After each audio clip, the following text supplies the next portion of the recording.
E o tema de hoje, essa nossa preparação, desse nosso alinhamento de foco, é exatamente a questão da estratégia, né? E estratégia nada mais, nada menos do que planejamento, né? Para o pessoal que está acostumado aí com a redação do Enem, entre as propostas de intervenção que vocês colocam na conclusão, existe lá, né, o como fazer. Você já sabe o que fazer, que é estudar, né?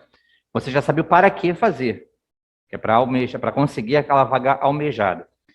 A gente só tem que afinar um pouco o como fazer nessa proposta de intervenção para o nosso próprio problema, que não é dessa vez um problema interposto pela redação. E aí, galera, o que acontece, né?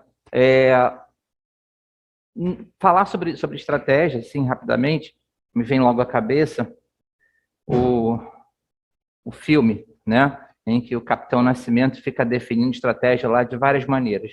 Em várias línguas, ele fala a palavra, ele coloca uma granada no colo de um soldado que está quase dormindo, né?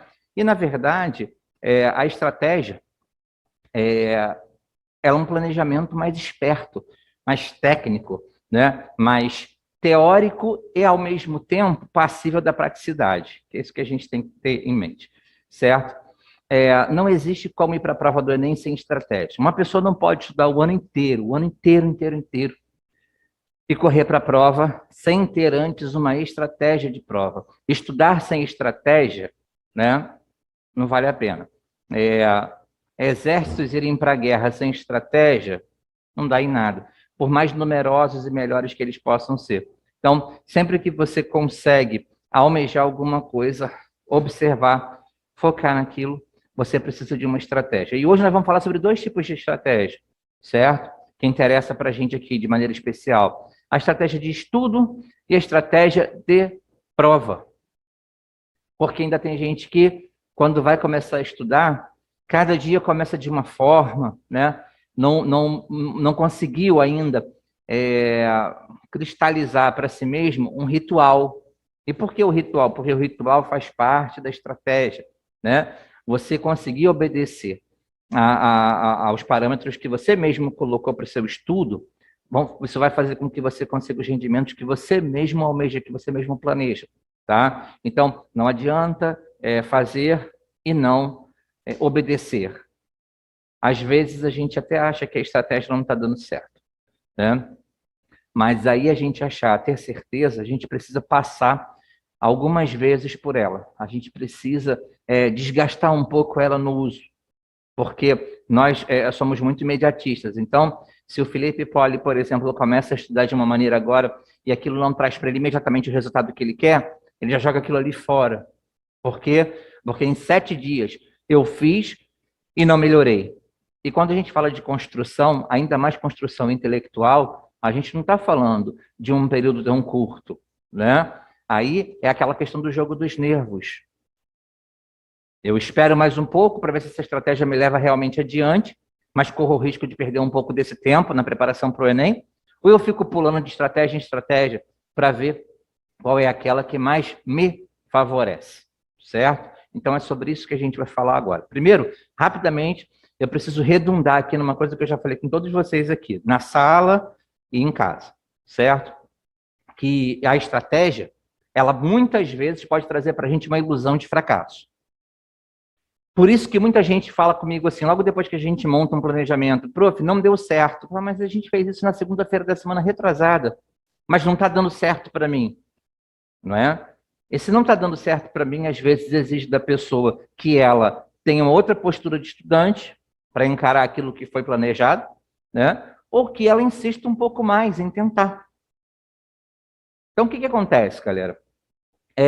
Eu falei que eu vou redundar, porque nós já vimos isso com exemplos que eu passei para vocês, falando sobre, por exemplo, esportistas de alto rendimento, né? O que é estratégia no esporte? A gente já falou aqui sobre isso.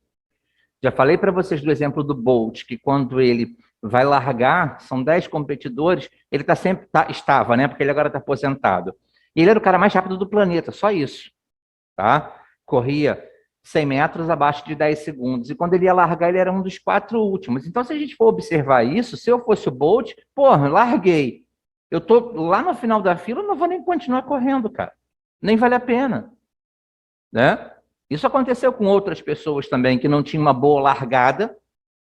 Na natação, por exemplo, o próprio Michael Phelps, que é simplesmente o mito das piscinas, e dificilmente uma pessoa tão rapidamente vai quebrar os seus recordes. O Isaquias Queiroz, que é o nosso remador, que também, por ter uma massa um pouco maior, né, a canoa dele já vai um pouco mais pesada, ele larga mal, mas tudo é uma questão de estratégia. Então, quando eu falo sobre estratégia de estudo, que é o que você vai fazer para poder render melhor, render mais, né, eu não estou falando de uma coisa que funciona para todo mundo da mesma maneira. Por isso é o que eu falei. Cada um faz a sua estratégia, eu, no máximo, supervisiono e oriento, que é o que eu tenho feito com muitos alunos, muitas alunas, pelo telefone, pelo WhatsApp, aqui mesmo, às vezes no Zoom, na sala 347, quando alguém precisa falar comigo um pouco mais, aqui na sala, o que a gente faz, certo? Então, é uma estratégia de estudo possível, né? Deixa eu falar para vocês o seguinte, galera, dificuldades para interpretação textual, que eu acho que é uma coisa bem unânime, né? Todo mundo tem dificuldade para fazer interpretação de texto, dificuldade que eu diga no nível Enem, tá? A prova do Enem, que eu acho que todo mundo aqui também já sabe disso, é uma prova que vai pegar muito mais pelo cansaço do que pela questão técnica de responder. Afinal de contas, na parte de língua portuguesa, são 45 questões, 45 textos. Textos ou enunciados médios, mas você vai ter que ler 45 textos ou fragmentos para poder responder a 45 perguntas, certo? Bom, esse é o tipo de prova que você tem que usar estratégia. Não tem jeito. Tem que usar estratégia de estudo, porque se você não estudar dessa forma, na hora você não faz a prova assim. Quando alguém me pergunta como é que se deve estudar interpretação para o Enem, e eu explico, eu já falo, olha, para o UERJ, para o Unesp, é totalmente diferente. Para a FUVEST é totalmente diferente. Mas existe uma estratégia para a prova de português no Enem. Já que você sabe que são textos médios, pequenos ou médios, dificilmente aparece um texto muito grande, né? Já que você sabe que são textos pequenos ou médios, uma estratégia possível, galera, é o quê? É você rapidamente, antes de ir para o texto, passar o olho no enunciado. Tudo bem, pessoal de casa? Todo mundo está me ouvindo bem, né? Passar o olho no enunciado da questão. Não precisa se ater muito a detalhes do enunciado, mas a espinha dorsal, sim. E aí você vai para a leitura já com essa marca na sua cabeça. E toda vez que você passar por um parágrafo, que você pegar um período, uma frase, um pedacinho de frase que tem a ver com o enunciado, você vai lá e grifa. Certo? Quando você acabar de ler o texto, aí você lê o enunciado de uma forma um pouco mais tranquila. Tá? Fatalmente, você vai achar a resposta com mais facilidade. Exceto se o Enem continuar seguindo esse mesmo padrão de 3 anos para cá, onde você descarta 3 ou 2 alternativas de cara e fica muito próximo, né, de marcar entre 2 ou 3 alternativas. Tá? Caramba, a A, a B e a D, para mim, podem ser. Tudo bem? Bom, se você fez o que eu falei em relação à estratégia de resolução de questão, vai bastar você voltar no enunciado pela terceira e última vez. Pela terceira e última vez, só para poder tirar a prova. Porque se você já separou 2 questões, 2 respostas possíveis, é porque as 2 fatalmente estão corretas. Né? Agora a gente só tem que tirar a prova ali. Saber qual das 2 que vai responder o enunciado. Eu já falei para vocês que já passou o tempo, não existe mais esse tempo, em que todas as respostas, todas as alternativas para a pergunta são erradas. Tá? Esse tempo já passou. Agora, uma pessoa que raciocina com fineza, ela não vai buscar o correto, ela vai buscar o que responde. Né? Então, eu falo assim, deixa eu pegar agora uma pessoa de casa aqui, Vitória Coimbra. Né? Eu vou lá e faço uma pergunta para ela, qual é o seu nome? E ela me fala, mulher. Eu não posso falar que a resposta dela está errada. Certo, turma? Não está errada. Ela é uma mulher. Só que não responde a pergunta que eu fiz. É exatamente isso que vai acontecer com vocês no Enem várias vezes. E a gente sabe a diferença que faz, né, acertar 3, 4, 5 questões a mais. Em qualquer área. Não estou falando só das questões no segundo dia, em qualquer área. Acertar 3 a mais, 4, 5 a mais, 6 a mais, faz toda a diferença. Só que para a gente fazer isso, a gente precisa realmente ter uma estratégia de estudo.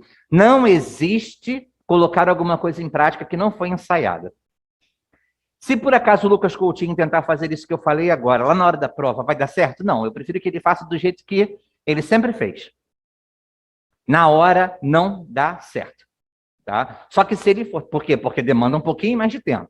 Só que se ele for treinando isso até o dia da prova, ele vai conseguindo fazer isso com mais agilidade. Na hora vai dar super certo, e não só para português. Aí é que está a questão. Tá? Vai dar certo para língua estrangeira, vai dar certo para história, geografia, filosofia e sociologia, e, pasmem, dará certo principalmente, tá? Para física, para química, para provas onde o texto, tá? Hoje tem sido mais importante do que o cálculo técnico. Tá certo, turma? Onde o poder de interpretação ele resolve com mais facilidade. E essas questões são as questões que nos interessam. Eu já vou falar sobre a estratégia de prova, estou falando sobre estratégia de estudo primeiro, tá? Mas sempre com uma coisa na nossa cabeça. Eu preciso acertar todas as questões fáceis, ou seja, eu preciso acertar a base da prova para acertar depois as médias e as difíceis. Isso aí é uma coisa que a gente sempre fala. Mas, professor, pô, eu estou bem preparado. Se eu errar uma fácil, vai ser uma ou outra. Pois é, você não pode errar nenhuma nem outra. Tá? Eu queria só falar uma coisa com vocês aqui, compartilhar rapidamente. Se eu tivesse hoje estudando numa escola, tá? de pouca tradição, de baixo rendimento nos vestibulares, uma escola que não puxa tanto assim por esse lado, se eu estivesse estudando numa escola dessa, tá? Eu iria para a prova para tentar matar tudo que fosse fácil, e esse seria o meu objetivo. É por isso que vocês não podem errar. Porque a concorrência de vocês, pau a pau, ela vai fazer isso. Ela vai tentar pegar tudo que é fácil, médio e a maioria das difíceis. E quem não concorre diretamente com vocês vai fazer o quê? Se dedicar somente às fáceis. As difíceis vão para o chute ou para a tentativa de resolver. Mas as fáceis de cada disciplina, eles vão tentar resolver. É por isso que a Júlia Freitas não pode errar uma questão boba. Não pode de jeito nenhum. Porque a sua alta concorrência deve acertar e a baixa concorrência também deve acertar. Se ela errar uma questão boba, o TRI dela vai lá para baixo e aí ela acerta 143 e fica com um TRI mais baixo do que quem acertou 134. Tá? Isso acontece aos montes, todos os anos. Eu estou cansado de ver essa cena. Não acontece com um ou com dois, com um monte de gente. Tá certo? E quando a gente vê no histórico aqui do Sala, os únicos 2 alunos de terceiro ano que foram aprovados para medicina, os únicos 2 se agarraram à estratégia. Primeiro, não tem cobrança, né, galera? É muito bom fazer uma coisa sem cobrança assim nas suas costas. É ótimo. Segundo, porque a cobrança está em cima de quem já está fazendo o segundo, terceiro, quarto ano de curso, né? Eles já jogam a responsabilidade para cima dos outros. Então, isso já é legal para eles. Segundo, eles não viram o programa inteiro, ou se viram, eles não fortaleceram o programa inteiro na cabeça, porque ficaram naquela de fazer o curso e a escola, o curso e a escola. Tem que passar no terceiro ano. Então, o curso, a partir do segundo semestre, acaba ficando no segundo plano. Tem que se dedicar ao curso. Então, às vezes, a escola fica em defasagem também. Então, eles não conseguem ver o programa inteiro. O que eles fazem? Eles se agarram, como náufragos numa boia, naquilo que eles já viram. E se isso corresponde a 65% de toda a prova, eles tentam acertar 65% de toda a prova. E o resto, professor? Porque ninguém passa com 65%, tem razão. O resto, se você tiver que chutar, interpretando o texto, que isso também ajuda até no chute, você chuta.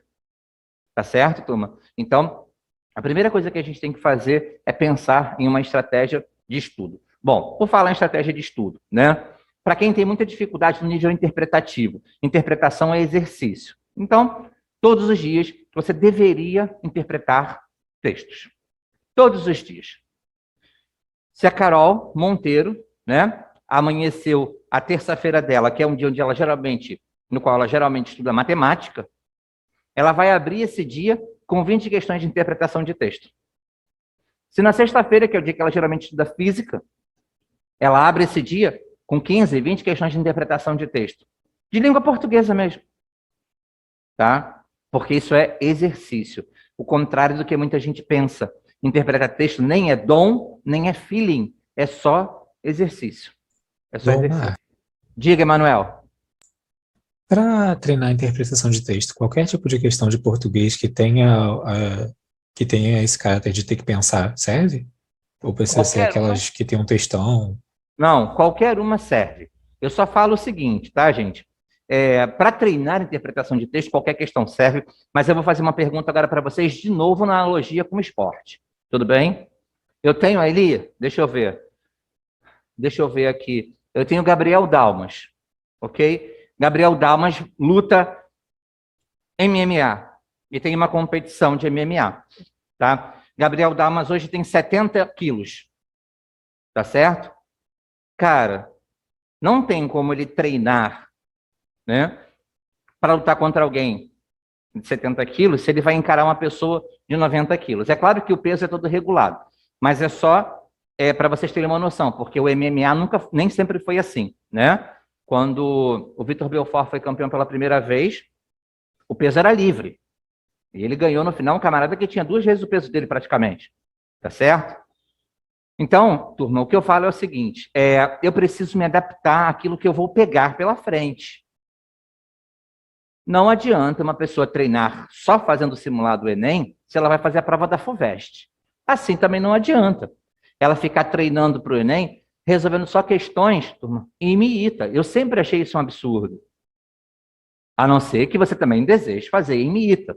Ou que você vai pegar uma prova da FUVEST, que tem uma matemática um pouco mais, né, refinada, uma física mais refinada, uns cálculos mais avançados. Mas se você não vai fazer IMITA, ou não vai fazer uma FUVEST, por exemplo, o seu foco é Enem e UERJ, você não deve. Eu acho inadequado, entendeu, Emanuel? Porque o treino, ele é uma adaptação ao dia. Se não fosse por isso, turma, eu poderia tascar qualquer simulado em vocês, mas a gente só tasca simulado aqui, Enem, e depois do Enem, simulado UERJ. Por quê, turma? Porque a gente precisa treinar, tal e qual encontraremos no dia, tá? Se eu tivesse agora falando sobre estratégia para a UERJ, a gente vai repetir esse papo aqui lá na frente, não ia falar para vocês responderem questões de interpretação assim. Eu ia falar, gente, na UERJ não. Leiam o texto minuciosamente e em cada parágrafo vocês vão abrir uma chave do lado ou um parêntese e vão fazer um resumo em uma frase completa do que diz aquele parágrafo.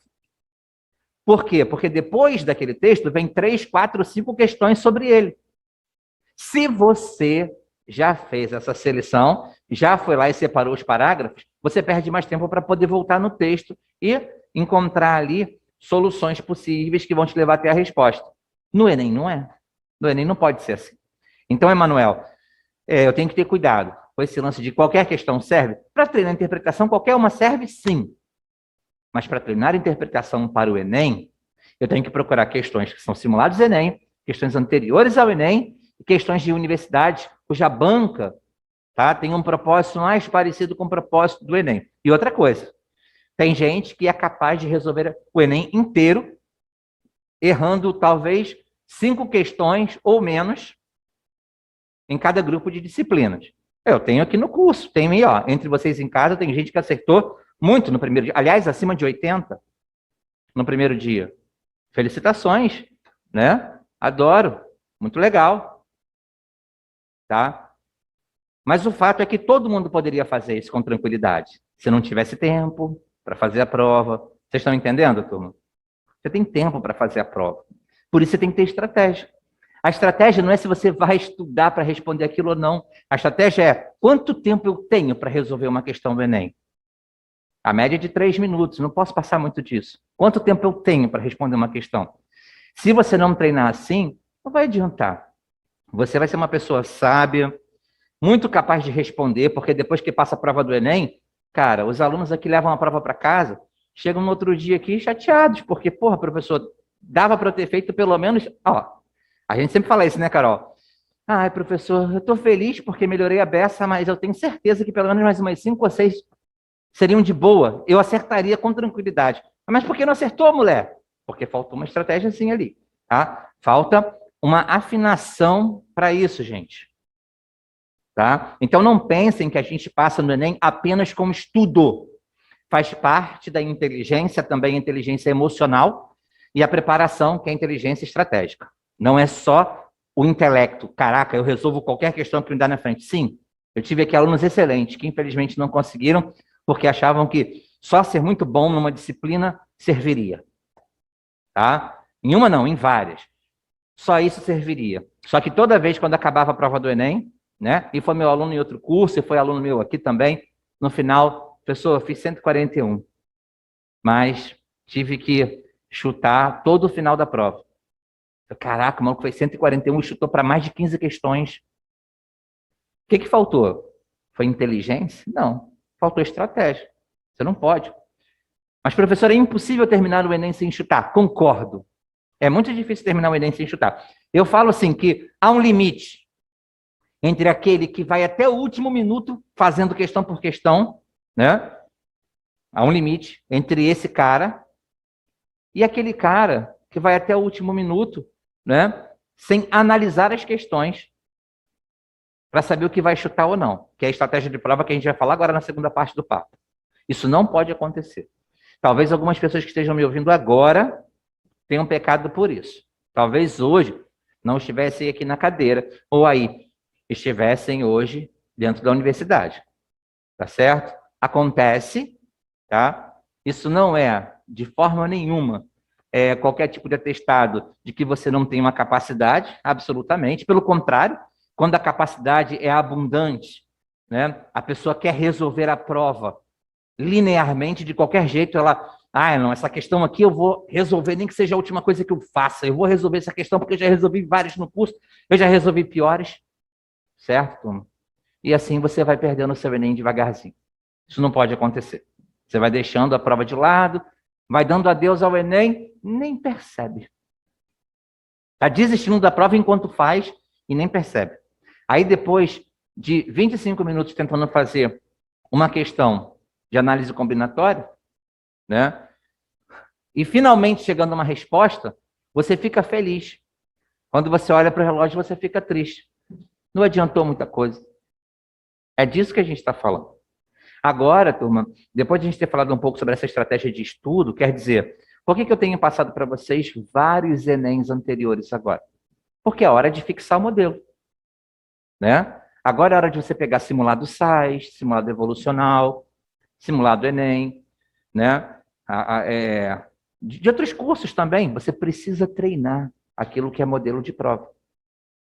Tá? Agora, vamos lá.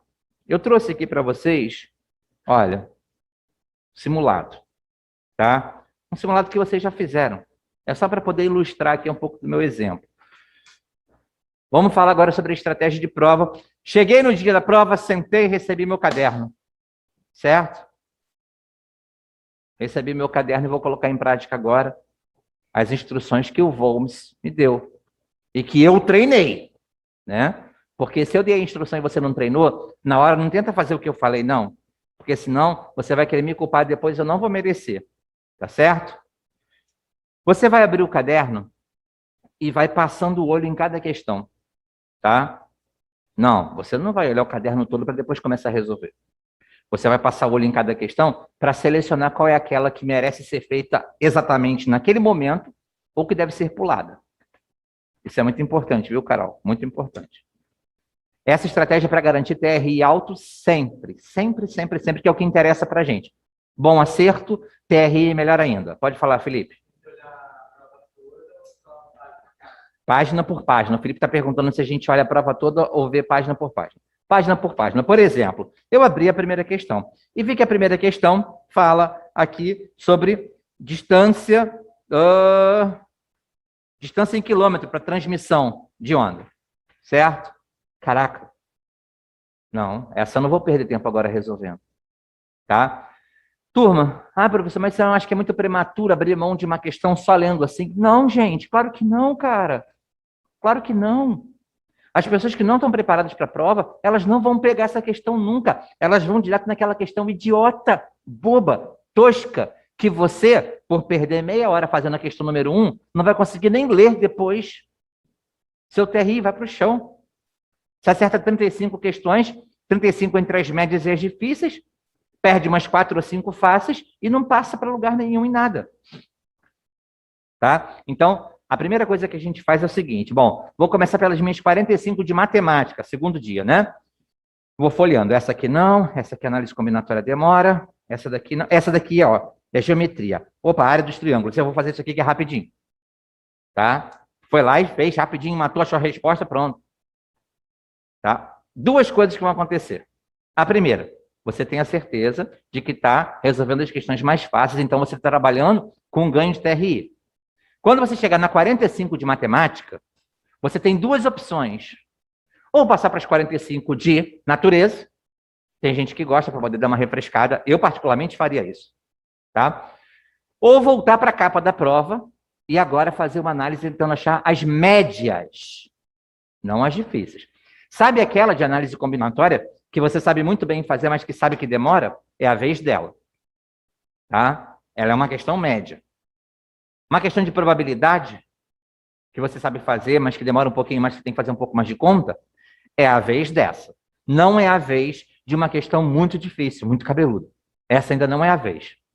E a vez dessa questão nem vai chegar agora. Ela só vai chegar depois que você fizer as fáceis e as médias de matemática e passar para as outras 45. Começando pelas fáceis. Gente, vou começar pelas fáceis. Vai lá para a biologia, que é o que geralmente vocês mais gostam. É mais textual. Vá para a biologia e comece a resolver as fáceis ali. Vá para a química e resolva todas as fáceis. Vá para a física e resolva todas as fáceis. Tá? Depois a gente pega para as médias. Professor, só tem um problema. Eu comecei a fazer isso em matemática e eu fui pulando conforme você falou. E eu me dei conta de que quando cheguei na questão 45, eu só tinha resolvido 12. Essa é a tentação da angústia. Tá? Lucas Coutinho está angustiado que ele fez o que eu falei e ele só resolveu 12. Só que ele resolveu 12, queridos, em 25 minutos. Ele não resolveu questões médias e nem difíceis e agora a gente está com 2 horas de prova. Ele resolveu 12 questões de forma rápida e assertiva. Ele está lutando pelo TRI alto. Tá? Depois, se ele quiser passar para biologia, química ou física, ele vai fazer a mesma coisa. Ô, professor, entrei em desespero, porque eu comecei a folhear a física, eu passava, aí essa não, a outra não. Quando eu vi, metade da prova de física eu não fiz. É assim, querido. Não significa que você não vai fazer. Nós estamos caçando as questões fáceis para fazer. Só que isso é estratégia. No final, Lucas Coutinho, estou só supondo, tá? Com 140 questões, vai passar para muitos lugares.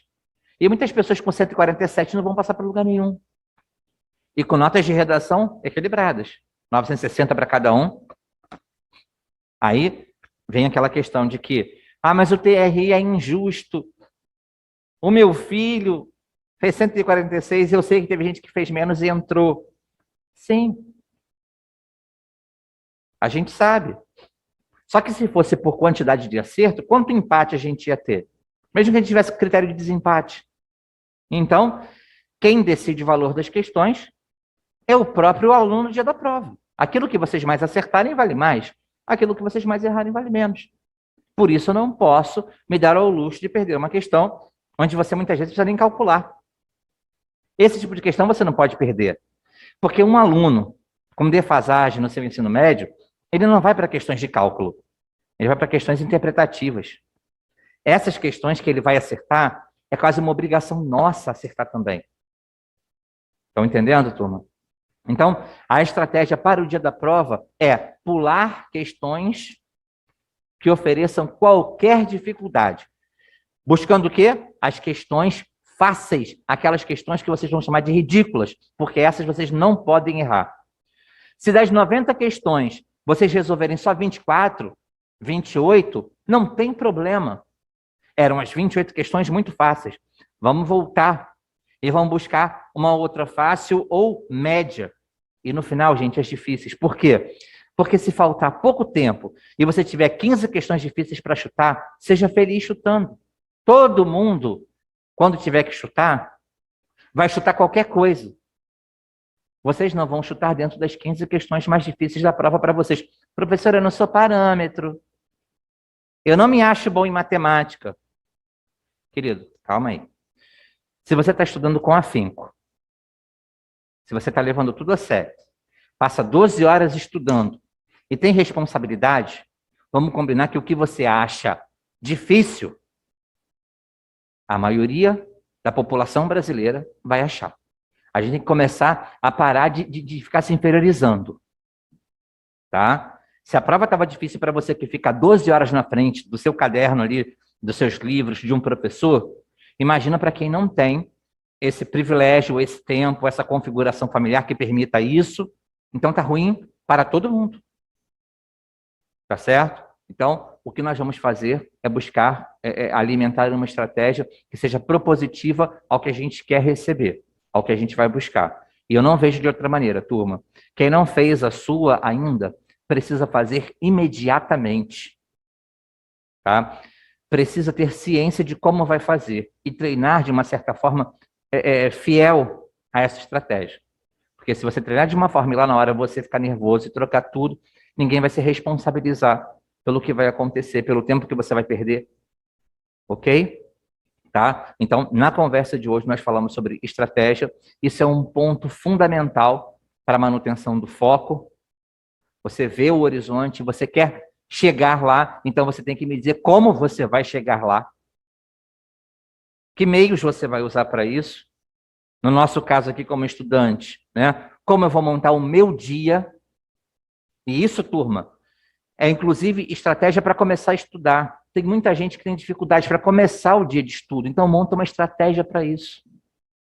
A xícara de café que você coloca do seu lado, você não sabe, mas ela já é uma estratégia.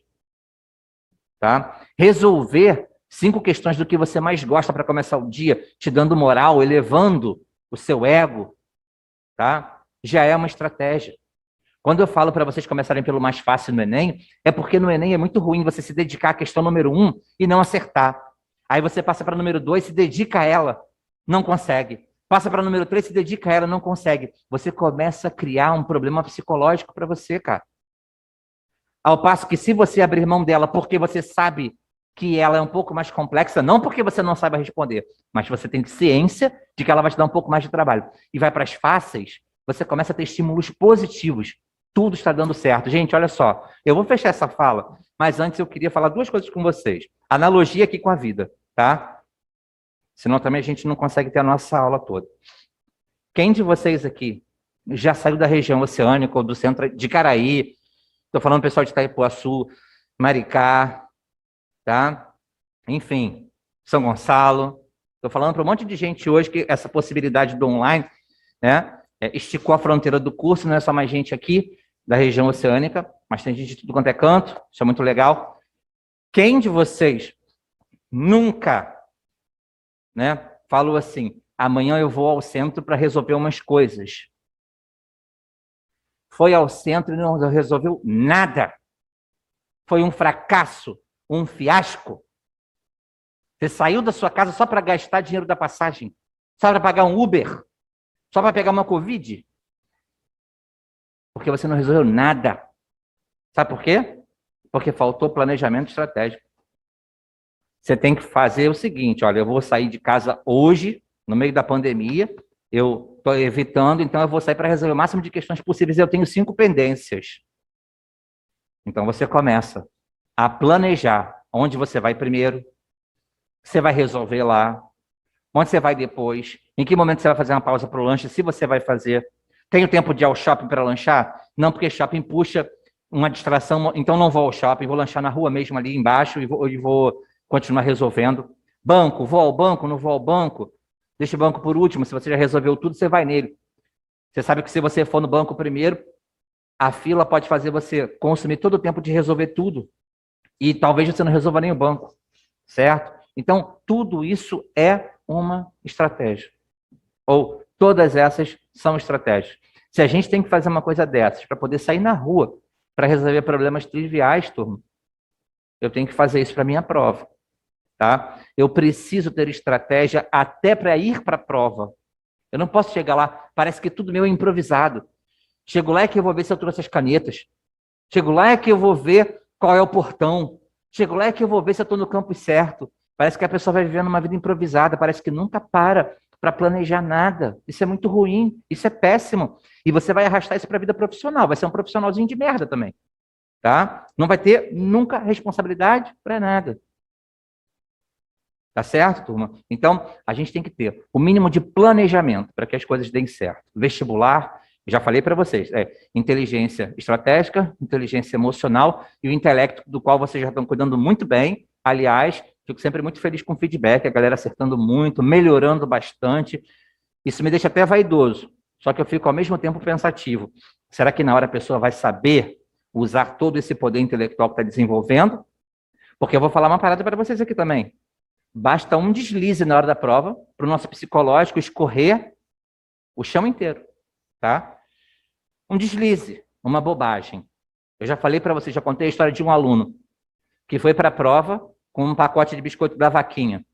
Quando ele chegou lá, uma coisa que é difícil acontecer, mas a fiscal da sala dele falou com ele que ele não poderia deixar o biscoito no pacote, ou ele jogaria fora, ou ele teria que tirar o biscoito do pacote, jogar o pacote fora e empilhar o biscoito na carteira. Por causa disso, tenho certeza que foi por causa disso, né, que as coisas não deram certo. Porque você já começa a ter negatividade. Começa a ficar nervoso. Porra, o biscoito que eu trouxe, cadê agora? Eu vou ficar com fome na prova. Aí você vai, não, então eu vou tirar, vou empilhar. Porra, a cadeira tá toda suja, eu vou empilhar o biscoito. Acabou. Você já não está mais tranquilo. Foi para o ponto de ônibus, o ônibus está demorando, você já entrou numa neurose, já entrou em parafuso, ele não está dando certo. Tá? Então, se a gente não tiver estratégia para estudo, para a sequência das coisas que a gente tem que fazer, para locomoção, para chegar no dia da prova, para resolver a prova, as coisas tendem a dar errado. Eu espero que todos vocês tenham entendido, e aquelas pessoas que não fizeram suas estratégias ainda façam, e depois podem até conversar comigo, mandar uma foto do planejamento, aqui vamos, como é que eu estou. O pessoal do presencial encontra mais facilidade, a gente discute isso com mais frequência, o pessoal de casa tem a mesma liberdade, tá? Fiz algumas estratégias com essa galera aí na semana passada, falei com a Valentina sobre, falei com um bocado de gente, tá? A Valentina foi a primeira que depois da nossa conversa da semana passada se manifestou. Mas eu sempre converso, já conversei com o Manuel, já conversei com a Joana, eu falo com um monte de gente. Não adianta, tem que ter planejamento, ok? Alguém tem alguma pergunta para fazer? Alguém quer saber alguma coisa? Tá tranquilo? Posso começar a minha aula? Bom, então, nosso assunto de hoje foi estratégia. Nós ainda vamos... Diga. Quem falou? Rapidinho, que eu não sei se você já falou sobre, esse final de semana vai ter o simulado extra. Sim, então. Aí vai ser tipo igual o Velocional, a gente ia ir pegar? Vamos falar sobre isso agora, então, tá? O simulado, turma, o último simulado, que ainda vai acontecer, ele será todo online. Ele é um bônus da Evolucional para a gente. E o bônus, a Evolucional não manda impresso. Ela não pode ter esse gasto com impressão e com o transporte desse material, certo? Com frete. Então, ela vai nos dar impresso. Portanto, não se preocupem em ter que separar um dia para vir até aqui. Virtual. Tá? Perdão, ele vai ser um simulado virtual, online. Falei físico? Não sei. Vai ser online. Uhum. Tá bom? 100% online. Mesmo a galera que está aqui no presencial, professor, eu não posso imprimir? Não pode. Porque quando eu abrir a prova, é que eu vou ver a prova junto com vocês. Eu não vou imprimir prova para ninguém. Todo mundo vai abrir a prova ao mesmo tempo, que é o horário que eu estabelecer para a prova abrir, o horário que eu estabelecer para ela fechar, a prova vai ficar aberta naquele intervalo. Todo mundo só vai poder fazer naquele tempo. Tá? É por isso que quando dá um problema de luz ou internet, vocês têm que me comunicar para eu ver o que tem que fazer. Então, essa prova será online. Qual é a grande questão? O sábado vai ser um sábado de 2 reposições, Daniel e Cid. Tá? Professor, não tem como passar para frente? Não dá, turma, não dá. Por quê? Vai chegar uma hora que não vou ter como fazer, vai dar um problema. Sábado agora e o Cid e o Daniel podem, no outro sábado alguém pode ter algum problema. Vocês viram que o Cid quebrou o pé lá, o dedo, né? Enfim, essas coisas acontecem. Então, tem que aproveitar porque nós estamos na reta final e vocês não querem chegar no final da prova com déficit de conteúdo, com certeza. Tá certo? Então, eu vou abrir essa prova para o domingo. Domingo. Eu ainda vou ver, se houver a possibilidade dela ficar aberta no sábado de tarde, no domingo de tarde, eu abro nos dois. Mas se lá na evolução eles falarem, não, tem que ser nesse dia e ponto final. Aí eu vou abrir no domingo e ponto final. Tá certo? Beleza? Qual é a diferença? São 180 questões, 90 e 90, 100 prova de redação. Não dá, tá?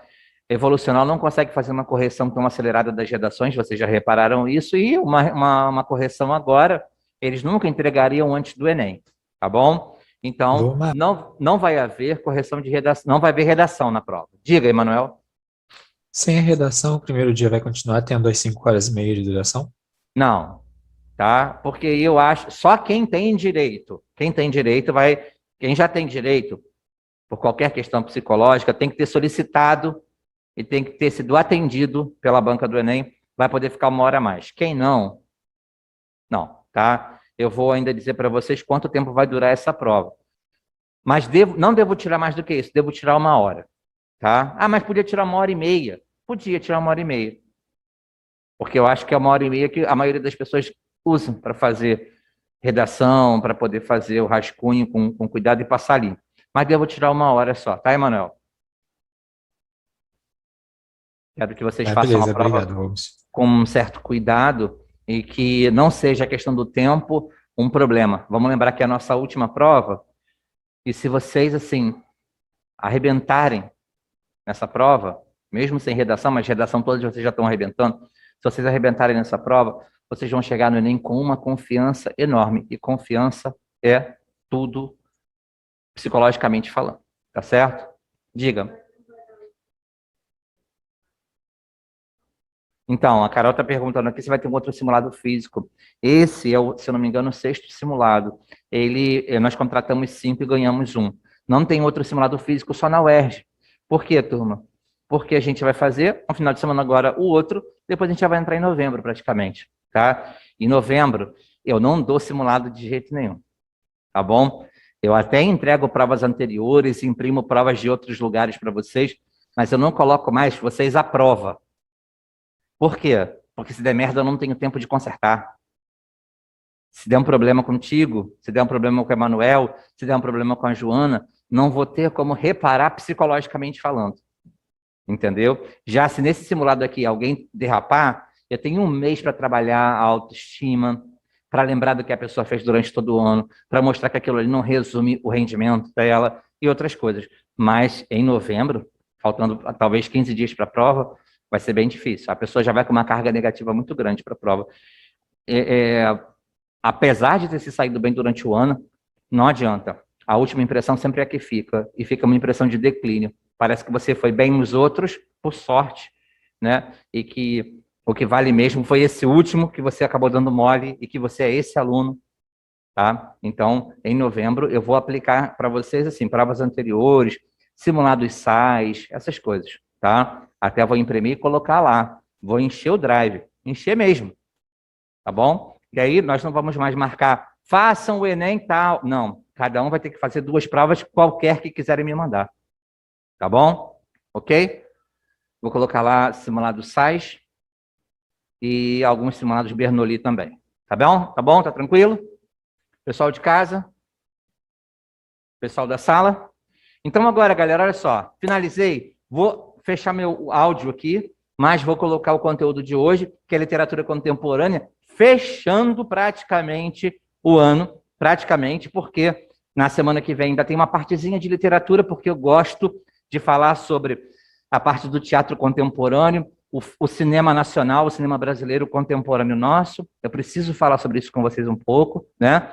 Porque tem caído recorrentemente, mas praticamente hoje a gente fecha formalmente o conteúdo de literatura.